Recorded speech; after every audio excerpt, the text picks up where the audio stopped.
Naitanong ko na yan eh. Oh. Saan nagagamit lang ang review? Sabi ko, paano ka ako sa foul daw, nasa tingin nung player, nung coach, walang foul. So, re-reviewin. Oh. Pag napatunayan na wala namang foul, na-overturn. At isa pa, yung mga last touches, yan. So, di ba? Lalo na pag yung bola, dalawa silang gumanon. Okay? Ngayon, tinanong ko yan. Yun namang tawag na let go, pero may foul. Bakit hindi nare-review? Ba't ang nare-review yung foul na pwedeng mawala, yung tinawag na foul. Naintindihan niyo ba, mga talakers? Okay. Ito yan. Ulitin mo, pre. Ulitin mo ulit. Okay, pre. Ulitin mo ulit. Ang review kasi, tumawag ng foul. Foul. Naku, yung nagre-react ng player, coach, wala po, wala yun. Gaganon si coach. Ano? Review. Tapos, pagdating sa review, nakita nga na walang foul. Successful. Okay. Okay, ito naman. Ito naman, doom ride. Napatukan. Hindi tumawag. Coach, may foul!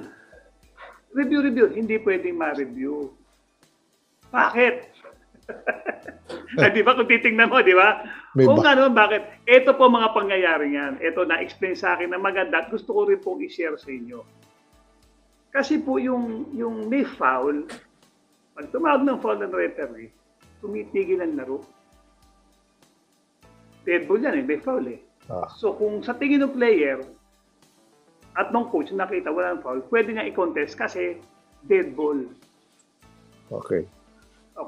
Ngayon, yung lume-layup ka, bigla kang tinamaan, whatsoever, na ganun ka, tumalbog yung na-rebound, nakashoot, dribble yung kalaban, didepensa ka, maangal ka doon.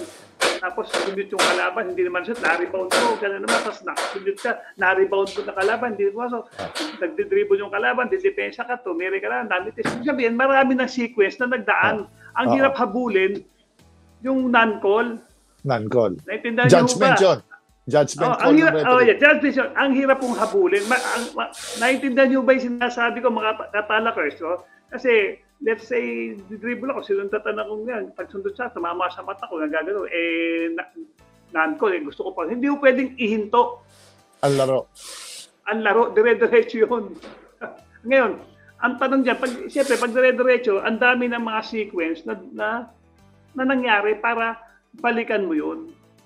Ganun po yung rule na yan. Kaya sinasabi nila, yung coaches challenge yan, ano bang challenge? Yung pagkaka-outside, who is sino yung last touch, di ba? Nakita yung ganon, di ba? Pero ang nire-review lang, yung last touch, pero nakita lang, kasi nga hindi nga pwedeng i-review yun. Ngayon, sinasabi ng coach, Jeff Van Gundy, na, tama ba? Sino nagsasabing coach, hindi rin maganda.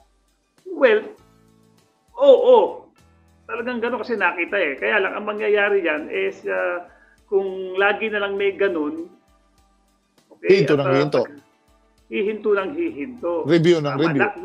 Lagi na lang na meron tayo.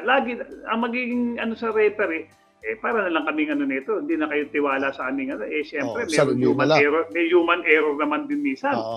Lahat naman tayo nagkakamali.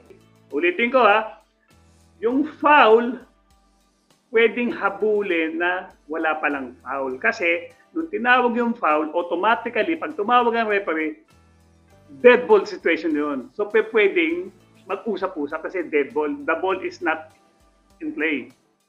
Kaya pwede. Okay, na wala namang foul. Yun, pwede yun. Pero yung walang foul na ni-let go, tapos yung pala may foul, mahirap pong habulin yun.